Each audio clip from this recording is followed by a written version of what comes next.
നമസ്കാരം. കൊള്ള, കൊലപാതകം, ബലാത്സംഗം, മോഷണം, കൂലിത്തല്ല്, ഗുണ്ടാപിരിവ് ഇങ്ങനെയുള്ള തെമ്മാടിത്തരങ്ങളെല്ലാം നടത്തിയിട്ട് കയ്യൂക്കിൻ്റെയോ സ്വാധീനത്തിൻ്റെയോ ബലത്തിൽ അർമാദിച്ച് നടക്കുന്നവനെ എങ്ങനെയും പിടികൂടണമെന്ന് ഒരു ദിവസം പോലീസ് തീരുമാനിക്കുന്നു. ഇത് ചട്ടമ്പി അറിയുന്നു. പോലീസിൻ്റെ പിടിയിലായി കഴിഞ്ഞാൽ പിന്നെ തനിക്ക് ഒരു രക്ഷയുമില്ലെന്നും താൻ ജയിലിലാകുമെന്നും ഇനി ജയിലിൽ നിന്ന് പുറത്തിറങ്ങിയാൽ തന്നെ ഒരു പട്ടി പോലും തന്നെ വകവയ്ക്കില്ലെന്നും ചട്ടമ്പിത്തരം കാണിച്ച് മറ്റുള്ളവരെ വിരട്ടി നടന്ന തന്നെ മൈതാനത്ത് കാൽപന്ത് കളിക്കുന്ന കുരുത്തം കെട്ട പിള്ളേരെ പോലും കാലുമടക്കി തൊഴിക്കുമെന്നും ആ ചട്ടമ്പിക്ക് നന്നായി മനസ്സിലാകും. പിന്നെ അവൻ്റെ മുന്നിലുള്ള ഒരേ ഒരു വഴി എന്തു ചെയ്താലും പോലീസിൻ്റെ പിടിയിലാകാതെ നോക്കുക എന്നുള്ളതാണ്. അതിനുവേണ്ടി മറ്റുള്ളവരുടെ കാല് പിടിക്കും, ഒരു കാര്യവുമില്ലെങ്കിലും മറ്റുള്ളവരെ തല്ലും, അന്തം വിട്ടാൽ പ്രതി എന്തും ചെയ്യുമെന്ന് പറഞ്ഞതുപോലെ ഈ ചട്ടമ്പി പിന്നീട് എന്തും ചെയ്യും. ഞാനിപ്പോൾ ഇത് ഒരു ഉദാഹരണമായി പറഞ്ഞതാണ്. ഈ ഉദാഹരണം CPM-നെ കുറിച്ചാണ്. തദ്ദേശ തെരഞ്ഞെടുപ്പ് അടുത്തു വരികയാണ്. പണ്ട് മുതലേ ഇവന്മാരെ കൊണ്ട് നാട്ടുകാർക്ക് ശല്യം മാത്രമേ ഉള്ളൂ. യഥാർത്ഥത്തിൽ ഈ ഒരു ഗൂഢസംഘത്തെ സംസ്ഥാന ദുരന്തമായി പ്രഖ്യാപിക്കേണ്ട സമയം പണ്ടേ അതിക്രമിച്ചിരിക്കുകയാണ്. KT Jayakrishnan master, TP Chandrasekharan, Shuhaib, കൃപേഷം ശരത്ലാലും, അരിയിൽ ഷുക്കൂർ ഇങ്ങനെ രാഷ്ട്രീയ വൈരാഗ്യത്തിൻ്റെ പേരിൽ എത്രയോ പേരെ അതിക്രൂരമായി വെട്ടിനുറുക്കി കൊലപ്പെടുത്തിയിട്ടുണ്ട് CPM-കാർ. എതിർചേരിയിലുള്ളവരെ എല്ലാ രാഷ്ട്രീയ പാർട്ടിക്കാരും കൊന്നു തള്ളിയിട്ടുണ്ട്.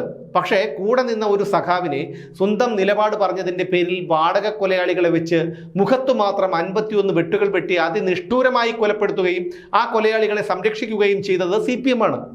പറക്കമുറ്റാത്ത കൊച്ചു കുഞ്ഞുങ്ങളുടെ മുന്നിൽ വെച്ച് സ്വന്തം അധ്യാപകനെ വെട്ടിനുറുക്കിയത് CPM-ആണ്. ജീവിതം എന്താണെന്ന് അറിയുന്നതിന് മുൻപ് 2 ചെറുപ്പക്കാരെ വഴിയിൽ തടഞ്ഞു നിർത്തി അതിക്രൂരമായി വെട്ടിക്കൊന്നത് CPM-ആണ്. പാർട്ടി നേതാക്കളുടെ കാറിനു നേരെ കല്ലെറിഞ്ഞു എന്ന കുറ്റം ചുമത്തി ഒരു കൗമാരക്കാരനെ പിടികൂടിക്കൊണ്ടുവന്ന് പരസ്യ വിചാരണ ചെയ്തു കൊന്നത് CPM-ആണ്. അതുകൊണ്ടാണ് CPM-നെ എടുത്തു പറയേണ്ടി വരുന്നത്.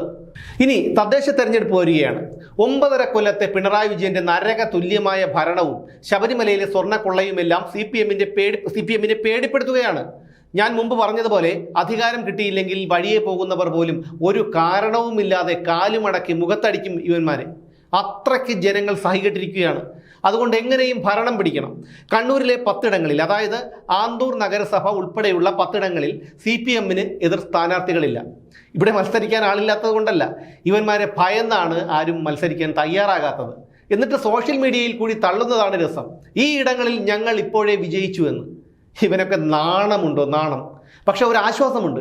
കഴിഞ്ഞ തവണ കണ്ണൂരിലെ 18 ഇടങ്ങളിലാണ് CPM-നെതിരായി ആരും മത്സരിക്കാൻ തയ്യാറാകാതിരുന്നത്. അതിൽ കുറവ് വന്നിട്ടുണ്ട്. അതായത് ഇവന്മാരോടുള്ള പേടി കുറഞ്ഞു എന്നർത്ഥം.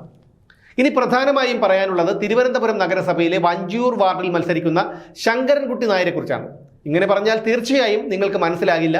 വഞ്ചിയൂർ ബാബു, ഇതാണ് വഞ്ചിയൂർ വാർഡിൽ മത്സരിക്കുന്ന ഇടതുപക്ഷ സ്ഥാനാർത്ഥിയുടെ പേര്. കഴിഞ്ഞ തവണ ഇദ്ദേഹത്തിൻ്റെ മകൾ ഗായത്രി ബാബുവാണ് ഈ വാർഡിൽ മത്സരിച്ചത്. അതിന് മുമ്പിലത്തെ തവണ ഇദ്ദേഹമാണ് മത്സരിച്ചത്. കഴിഞ്ഞ തവണയും അതിൻ്റെ മുമ്പിലത്തെ തവണയും വഞ്ചിയൂർ ബാബുവിൻ്റെ കുടുംബാധിപത്യമായിരുന്നു ഈ തിരുവനന്തപുരം നഗരസഭയിൽ വഞ്ചിയൂർ വാർഡുമായി ബന്ധപ്പെട്ട് നടന്നിരുന്നത്. കഴിഞ്ഞ തവണ അത് വനിതാ സംവരണ വാർഡായപ്പോൾ മകളെ കളത്തിലിറക്കി മത്സരിപ്പിച്ചു ബാബു. പോസ്റ്ററുകളിലെല്ലാം ഗായത്രി ബാബു എന്നായിരുന്നു. പിന്നീട് ബ്രാക്കറ്റിൽ ഗായത്രി S നായർ എന്ന പേരിലും പോസ്റ്റർ അടിച്ചിറക്കി. അത് സമുദായ വോട്ട് ലക്ഷ്യമാക്കിയല്ലെന്ന് ബാബു പറയുമെങ്കിലും ജനങ്ങൾക്കറിയാം എന്തിനായിരുന്നു ഈ നിറം മാറ്റമെന്ന്. ജാതിയെയും മതത്തെയും എതിർക്കുന്നവരാണ് ബാബു ഉൾപ്പെടുന്ന കമ്മ്യൂണിസ്റ്റുകാർ. അദ്ദേഹത്തിൻ്റെ ശങ്കരൻകുട്ടി നായർ എന്നുള്ള പേര് അച്ഛനും അമ്മയും ഇട്ടതായിരിക്കണം. അവർക്ക് കമ്മ്യൂണിസം ഇല്ലാത്തത് കൊണ്ട് മകൻ്റെ പേരിനൊപ്പം ജാതിപാല് കൂടി ചേർത്തു. പക്ഷേ ബാബു കമ്മ്യൂണിസ്റ്റുകാരനായതിനു ശേഷമാണ് മകൾക്ക് പേരിട്ടത്, ഗായത്രി ബാബു. പക്ഷേ മകളുടെ പ്രചാരണ പോസ്റ്ററുകളിൽ ഗായത്രി S നായർ എന്ന് വെച്ചത് എന്തുകൊണ്ടായിരിക്കാമെന്ന് നമുക്ക് ഊഹിക്കാവുന്നതേ ഉള്ളൂ. ബാബുവിനെ കുറിച്ച് ഇപ്പോൾ പറയാൻ ഒരു കാരണം കൂടിയുണ്ട്. ഇത്തവണ തിരുവനന്തപുരം നഗരസഭയിലെ കണ്ണമ്മൂല വാർഡിൽ സ്വതന്ത്ര സ്ഥാനാർത്ഥിയായി മത്സരിക്കുന്നത് തിരുവനന്തപുരം പ്രസ് ക്ലബ്ബിലെ മുൻ സെക്രട്ടറിയായ M രാധാകൃഷ്ണനാണ്. ശനിയാഴ്ച തൊഴിൽ ഭവനിൽ ജില്ലാ ലേബർ ഓഫീസറുടെ മുന്നിൽ സൂക്ഷ്മ പരിശോധനയ്ക്കെത്തിയ രാധാകൃഷ്ണനെയും പ്രസ് ക്ലബ്ബിലെ നിലവിലെ സെക്രട്ടറി PR പ്രവീണിനെയും രാധാകൃഷ്ണന്റെ election committee general convener advocate Vimal ജോസിനെയും ഈ വഞ്ചിയൂർ ബാബുവും ഇയാളുടെ ശിങ്കിടികളായ ഷാഹിനും അജിത് പ്രസാദും ചേർന്ന് ക്രൂരമായി മർദ്ദിച്ചു. റിട്ടേണിംഗ് ഓഫീസറുടെ മുറിയുടെ മുന്നിലിട്ടാണ് മർദ്ദിച്ചത് എന്നുകൂടി അറിയണം. അവരുടെ മുതുകത്തും തലയിലുമൊക്കെ അതിക്രൂരമായിട്ടാണ് ചവിട്ടിയതും ഇടിച്ചതുമൊക്കെ. രാധാകൃഷ്ണന്റെ 4000 രൂപയും പ്രവീണിന്റെ മൊബൈൽ ഫോണും ഇതിനിടയിൽ നഷ്ടപ്പെടുകയും ചെയ്തു. ബാബുവിനോടൊപ്പം CPM-ൽ ഒരുപാട് കാലം പ്രവർത്തിച്ചയാളാണ് ഈ രാധാകൃഷ്ണൻ. തിരുവനന്തപുരം പ്രസ് ക്ലബ്ബിൽ പല ചുമതലകളും അദ്ദേഹം വഹിച്ചിട്ടുണ്ട്. VS പിണറായി പോരിൽ രാധാകൃഷ്ണനെ പാർട്ടിയിൽ നിന്ന് പുറത്താക്കി. ബാബു പിണറായി പക്ഷക്കാരനാണെന്ന് പറയുമ്പോൾ തന്നെ ബാബുവിൻ്റെ ഒരു ഏകദേശ രൂപവും സ്വഭാവവും ഒക്കെ നിങ്ങൾക്ക് പിടികിട്ടിയിട്ടുണ്ടായിരിക്കും. CPM-നെതിരെ വാർത്ത നൽകിയതിനാണ് തന്നെ മർദ്ദിച്ചത് എന്നാണ് PR പ്രവീൺ പറയുന്നത്. തൻ്റെ യൂട്യൂബ് ചാനലിലൂടെ CPM-ന് അനുകൂലമായി വീഡിയോകൾ ചെയ്യുന്നയാളാണ് പ്രവീൺ. പക്ഷേ തെരഞ്ഞെടുപ്പിനെ വിശകലനം ചെയ്ത് ഒരു എതിരഭിപ്രായം പറഞ്ഞപ്പോഴാണ് ബാബുവും സംഘവും അദ്ദേഹത്തെ മർദ്ദിച്ചത്. 2024 മെയ് 23-നാണ് ജനം TV വാർത്താ സംഘത്തിന് നേരെ വഞ്ചിയൂർ ബാബുവിൻ്റെ നേതൃത്വത്തിൽ ആക്രമണം ഉണ്ടായത്. വഞ്ചിയൂരിലെ വെള്ളക്കെട്ട് റിപ്പോർട്ട് ചെയ്യാനെത്തിയ ജനം TV വാർത്താ സംഘത്തെ ഇയാൾ ഭീഷണിപ്പെടുത്തി.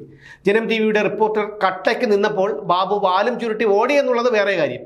വനിതാ റിപ്പോർട്ടറായ ശാലിനിയെ ബോഡി ഷേമിംഗ് നടത്തുകയും ചെയ്തു ഇയാൾ. കഴിഞ്ഞ മാസമാണ് വ്യവസായിയായ മോഹൻദാസിന്റെ ഡിസ്റ്റിലറിയിൽ അനധികൃതമായി സ്പിരിറ്റ് സൂക്ഷിക്കുന്നു എന്നാരോപിച്ച് ബാബുവും സംഘവും കെട്ടിടം അടിച്ചു തകർത്തത്. ഇതിനെതിരെ മോഹൻദാസിന്റെ ഭാര്യ റാണി മോഹൻദാസ് മാധ്യമങ്ങൾക്ക് മുന്നിൽ വന്ന് വഞ്ചിയൂർ ബാബുവിനെതിരെ രൂക്ഷമായി പ്രതികരിക്കുകയും ചെയ്തു. എക്സൈസിന്റെ പരാതിയിലും അന്ന് ഇതുമായി ബന്ധപ്പെട്ട് കേസെടുത്തിരുന്നു. റിട്ടേണിംഗ് ഓഫീസറുടെ മുന്നിൽ വെച്ച് പ്രസ് ക്ലബ്ബ് ഭാരവാഹികളെ പോലും ക്രൂരമായി മർദ്ദിക്കാനുള്ള ധൈര്യം ഇവന്മാർക്കുണ്ടെങ്കിൽ ഒരു സാധാരണക്കാരൻ്റെ അവസ്ഥ എന്തായിരിക്കും? വഞ്ചിയൂരിൽ പുതിയൊരാൾ മത്സരിക്കുകയല്ലേ വേണ്ടിയിരുന്നത്? ഇതെന്താ കുടുംബാധിപത്യമാണോ? ആദ്യം ബാബു, പിന്നെ മകൾ, പിന്നെയും ബാബു. ഇതെന്താ ഇത്? അടുത്ത വാർത്ത അട്ടപ്പാടിയിൽ നിന്നാണ്. അട്ടപ്പാടിയിലെ അഗളി പഞ്ചായത്തിൽ 18-ാം വാർഡിൽ സ്വതന്ത്ര സ്ഥാനാർത്ഥിയായി മത്സരിക്കുന്ന VR രാമകൃഷ്ണനെ ലോക്കൽ കമ്മിറ്റി സെക്രട്ടറി ജംഷീർ മത്സരത്തിൽ നിന്ന് പിന്മാറാൻ ഭീഷണിപ്പെടുത്തി. ഇതിലെ ഏറ്റവും വലിയ രസം എന്താണെന്ന് വെച്ചാൽ VR രാമകൃഷ്ണൻ 42 കൊല്ലം CPM-നോടൊപ്പം ചേർന്നു നിന്ന് പ്രവർത്തിച്ചയാളാണ്. അദ്ദേഹം ലോക്കൽ കമ്മിറ്റി സെക്രട്ടറിയും ഏരിയ കമ്മിറ്റി സെക്രട്ടറിയുമായിരുന്നു. ഇപ്പോഴും അദ്ദേഹം പാർട്ടിയുടെ അംഗം തന്നെയാണ്. പാർട്ടിയിലെ ചില നെറികേടുകൾ തുറന്നു കാണിച്ചതിന്റെ പേരിലാണ് അദ്ദേഹം പാർട്ടിയുമായി അകന്നു നിൽക്കുന്നത്. പാലക്കാട് എലപ്പുള്ളി പഞ്ചായത്തിലെ 21-ാം വാർഡായ എണ്ണപ്പാടത്ത് NDA സ്ഥാനാർത്ഥിയായ സിവിതയെയും CPM ഭീഷണിപ്പെടുത്തി. താമര ചിഹ്നത്തിൽ മത്സരിക്കാൻ ജീവിക്കാൻ അനുവദിക്കില്ല എന്നായിരുന്നു ഭീഷണി. വീടും പൂട്ടി ഫോണും സ്വിച്ച് ഓഫ് ചെയ്ത് എങ്ങോട്ടെങ്കിലും മാറി നിൽക്കാനും ഇല്ലെങ്കിൽ മക്കൾ അതിൻ്റെ ഭവിഷ്യത്ത് നേരിടേണ്ടി വരുമെന്നൊക്കെയാണ് ഈ CPM ഗുണ്ടകൾ ഭീഷണിപ്പെടുത്തിയത് അവരെ. പക്ഷേ പിന്നീട് സിവിതയുടെ പേര് വോട്ടർ പട്ടികയിൽ നിന്ന് വെട്ടിച്ചു എന്നും സിവിത ആരോപിക്കുന്നുണ്ട്. തിരുവല്ല ബ്ലോക്കിലെ പൊടിയാടിയിൽ പത്രിക പിൻവലിച്ചില്ലെങ്കിൽ താൽക്കാലിക ജോലി കളയുമെന്ന് UDF സ്ഥാനാർത്ഥിയായ രമ്യമോളെ CPM-കാർ ഭീഷണിപ്പെടുത്തുന്ന ഫോൺ സംഭാഷണവും പുറത്തു വന്നിട്ടുണ്ട്. അവരുടെ മാത്രമല്ല, അവരോടൊപ്പം ജോലി ചെയ്യുന്ന 24 താൽക്കാലിക ജീവനക്കാരുടെയും ജോലി കളയുമെന്നാണ് ഭീഷണി. അതായത് ഇത്രയും കുടുംബങ്ങളെ വഴിയാധാരമാക്കുമെന്ന്. ഇതിലും അധപതിച്ചവന്മാർ ലോകത്ത് വേറെയുണ്ടോ? തിരുവനന്തപുരം മുട്ടടയിലെ UDF സ്ഥാനാർത്ഥിയായ വൈഷ്ണ സുരേഷിനെതിരെ പരാതി നൽകി. അതിൽ ഹൈക്കോടതി വൈഷ്ണയ്ക്ക് അനുകൂലമായി നിലപാടെടുക്കുകയും CPM-നെ രൂക്ഷമായി വിമർശിക്കുകയും ചെയ്തു. വൈഷ്ണയ്ക്കെതിരെ പരാതി നൽകിയ CPM-കാരൻ്റെ വീട്ടിൽ 22 വോട്ടുകൾ ഉണ്ട് എന്നുള്ളതാണ് ഏറ്റവും വലിയ അതിശയം. വൈഷ്ണയുടെ പേര് നീക്കം ചെയ്യാൻ ഇടപെട്ടത് മേയർ ആര്യ രാജേന്ദ്രൻ്റെ ഓഫീസ് നേരിട്ടാണെന്നുള്ള വിവരവും പുറത്തു വന്നിരുന്നു. അങ്ങനെ എത്രയോ ഇടങ്ങളിൽ പരാജയ ഭീതിയിലാണ് CPM. കള്ളന്മാരെന്നും അഴിമതിക്കാരാണെന്നും ചട്ടമ്പികളാണെന്നും ഞങ്ങൾക്ക് എല്ലാവർക്കും അറിയാം. പക്ഷേ ഒരുവിധം മര്യാദയ്ക്ക് ഭരിച്ചിരുന്നെങ്കിൽ ഇപ്പോൾ പേടിക്കേണ്ട ആവശ്യമേ ഇല്ലായിരുന്നു. പശ്ചിമ ബംഗാളിൽ എന്താണോ ചെയ്തത് അതാണ് ഇവന്മാർ ഇവിടെയും ചെയ്തുകൊണ്ടിരിക്കുന്നത്. കിറ്റ് കൊടുത്ത് വോട്ട് വാങ്ങി. ഇനി കിറ്റ് പോയിട്ട് കിറ്റ് എന്ന് എഴുതാനുള്ള സ്ലേറ്റ് വാങ്ങാനുള്ള പണം പോലും പൊതു ഖജനാവിലില്ല. ഇനി പൊന്നുകൊണ്ട് പുളിശ്ശേരി വെച്ച് കൊടുത്താലും തലയ്ക്ക് ഒരുവിധം വെളിവുള്ള ഒരുത്തനും ഇവന്മാർ വോട്ട് ചെയ്യില്ല.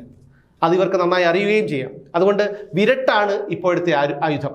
ഈ വഞ്ചിയൂർ ബാബുവിനെ പോലെയുള്ളവരെ പുറത്താക്കിയാൽ കുറച്ചു കാലം കൂടിയെങ്കിലും CPM-ന് കേരളത്തിൽ നിൽക്കാം. അല്ലെങ്കിൽ ജനം പൊറുതിമുട്ടിയിരിക്കുകയാണ്. അവർ എന്തു ചെയ്യുമെന്ന് പറയാൻ കഴിയില്ല. അത് ഓർമ്മയുണ്ടായാൽ നല്ലത്.